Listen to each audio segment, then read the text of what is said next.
It's Brainwash with Dr. Tom and Guitar Picks with Rob Seals, Michael Hedges, All Along the Watchtower. Well, I thought it'd be interesting to pick another version of this classic Bob Dylan song. And Michael Hedges, first of all, if you're not familiar with him, was a groundbreaking, principally acoustic guitar player. He would call himself a composer who also played guitar.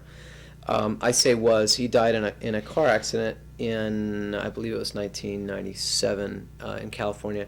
The first time I saw Michael Hedges play was at a small club in Knoxville, Tennessee called Ella Guru's, and it was one of those places where you could have dinner and then you're sitting, feet from the stage, and then everybody's just completely silent and the musician comes out and plays the show. And I had never been to a concert like that before, and this is not like, the guy in the corner of your bar playing Brown Eyed Girl or something. This was a real concert.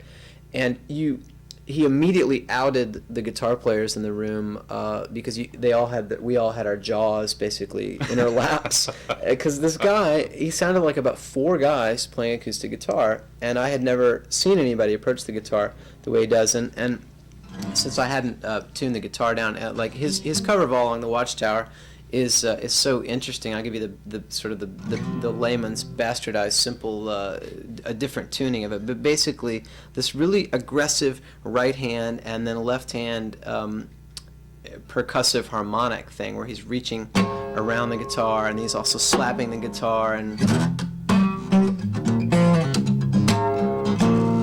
you'll hear him do it in a different key, but. It wasn't just the pyrotechnics of the technique of the reaching across the guitar and slapping the guitar in the context of the song, but it was the sort of the union that he had with this instrument. I mean, he was that thing. He was it, and it was him, and he rode it like a horse through the show.